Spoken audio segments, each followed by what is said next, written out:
Hello friends, welcome to my channel. So today we will be discussing about Equal Remuneration Act 1976. So first I just want to give some background and why this act was important and what was the need for this act. Okay, so before 1976, women in India, they were being paid less than men for the same kind of work that they were doing, especially in factories, your agriculture and in unorganized sectors. So basically gender discrimination based on wages were very common, and women, they were denied equal opportunities in recruitment and promotion. Also, India had international obligations over ILO convention number 100, that is equal remuneration. So basically we could say that to remove wage discrimination and to ensure that pay equality is there, Equal Remuneration Act 1976 was enacted.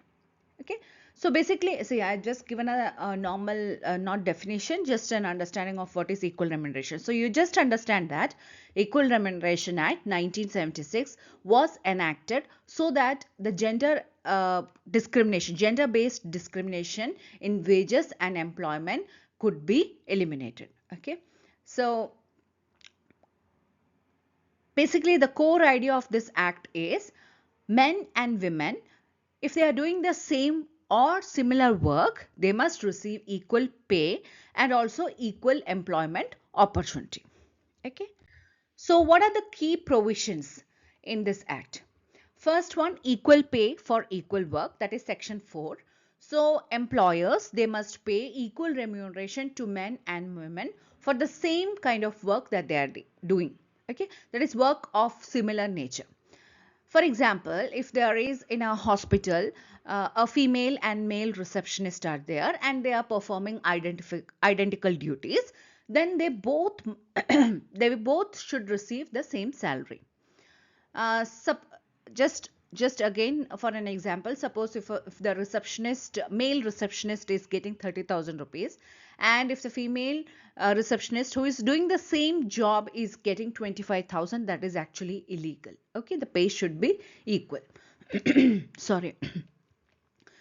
Next one is no reduction of wages. Now this means that employers, they cannot just reduce the wage of any employee so that equality could be achieved. But equality must be achieved by raising lower wages and not by lowering the higher wages. Okay, for example, if men is paid, like I said, for the receptionist role, let's say 22,000 something, and the woman is paid 18,000 for the same similar work, then it should not be that men's pay is reduced to 18,000. It should be like women's pay should be increased to 22,000. Okay, so next one, no discrimination in recruitment. This is section 5. See why I am saying all this section is, it might be very relevant for your exam or wherever you are learning this concept. So please take note of that. So like employers, they cannot discriminate based on gender when they are recruiting, when they are giving promotion, when they are giving transfers, or when they are giving training.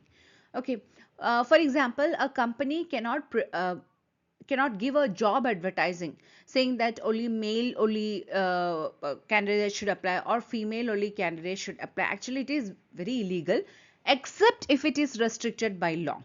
Okay, so they cannot advertise like only male candidates should apply for this managerial role unless until it is specified by law. They cannot advertise, companies cannot advertise like that. Also, uh, any company, they cannot deny women any promotion opportunities if qualifications and their performance are at par. Next one, advisory committees. So government, they may form committees to increase employment opportunities for women, and they also suggest suitable job classifications. Okay. Next provision is maintenance of register. Now why this is required? So that employers must maintain wage records, so that showing that male and female employee details and they are getting the equal pay for the similar kind of work and the wages are being paid. So this ensures transparency, and if there is any audit or inspection, this could be very helpful. Next one is your Equal Remuneration Act objectives. Now this means that the main objective, of course, it is to ensure that similar equal pay is given to both men and women for the same work, or even if the work is of similar nature. Then next objective is to prevent any kind of gender discrimination where it is applicable in recruitment, promotion, training, transfers. Okay, so basically the main objective is to promote gender equality at the workplace. That is, genders should never be a reason for paying someone less. That is the basic concept of Equal Remuneration Act. Now there are some scope and applicability, like where it is applicable. It is applicable to all establishments. Okay, your factories, mines, plantations, government organization, private organizations, and it covers both organized and unorganized sectors as well. Now, for example, suppose there is a female machine operator, okay, in a private factory. She should be paid the same amount of wage as the male operator who is performing same kind of duties. Okay. Now, next one, I just want to give some definitions. That is, first is your remuneration. Now, what does remuneration mean? Remuneration includes your basic wages, your allowances, any additional payments in cash or any other kind form of payment. Okay, but it does not include your bonus, your PF contributions, or gratuity. That is very important to understand the difference between remuneration and the other pay. Now, same work or work of a similar nature. Now, what does that mean? So, we could say that work is considered similar when skills required to complete a job is same, and the effort required to complete the same job is same, responsibility is same, working conditions are same. And if there is any minor differences in work, that does not justify wage discrimination. Suppose I'm just giving the example of male and female receptionists because I just want to understand it. Suppose their job is typing and attending the clients and filing and reporting to the same manager, so that means they are doing the same kind of work and they should be paid equal wages. Next one, what are the penalties for non-compliance? Now, if it is not being punished, if it is not being practiced, it is an offense. And unequal pay, it can be, the punishment can be a fine up to 10,000. If it is a repeated offense, then imprisonment up to 1 year. And false records means both fine and imprisonment. Okay. Now, these are some important judicial interpretations, that is the case laws. Okay. So, first one is McKinnon, McKinsey and Company versus Audrey DeCosta. This was 1987 case. So, Supreme Court, they held female stenographers were during the same, female typists, you could say, were doing the same work as males and they were being paid less. So, court ordered equal pay. Now, this is a landmark case for work of similar nature. Please do more research on this so that in exam you could write it and you could score well. Also, next is Randhir Singh versus Union of India 1982. Now, equal pay, that is a constitutional right under Article 14. Even if they are temporary or casual workers, they can claim equal pay if whatever work they are doing is similar. I hope you understood. Just go through the cases whenever you get time.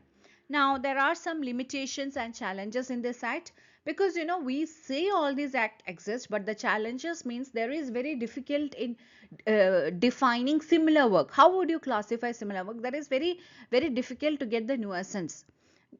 Now, informal sector violations, informal sector, even the workers, they won't be registered anywhere. So how will you know whether they are being paid? Contract labor exploitation is there, and because the need for job is so much that people will agree to any kind of contract. They will not check whether it is being followed or not.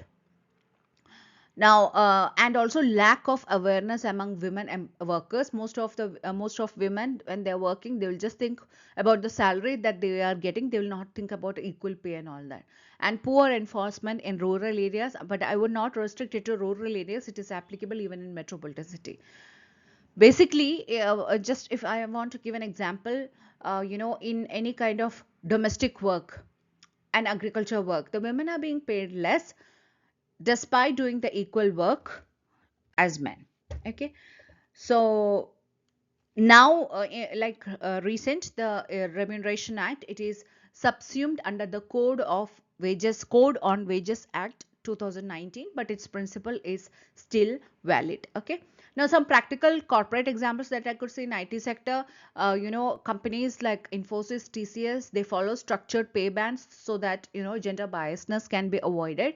And in your government sector also, male and female employees, they receive identical pay scales based on their grade. And in unorganized sector, still it is not, not implemented, and we cannot do anything about it unless they are properly aware and proper restrictions are there. They are still, in construction workers and all that, women are being paid less, even if they are their work pattern, everything is similar to uh, whatever men are doing. Okay, so I hope you understood what is Equal Remuneration Act. If you understood, and please let me know in the comment section. And if you like this video, please don't forget to like, share and subscribe to this channel. And one more thing I just want to say is, if you have any doubt, please let me know in the comment section, or if you want me to discuss any other topic also, please let me know that. Thank you so much for watching this video. Please don't forget to subscribe to this channel. Thank you.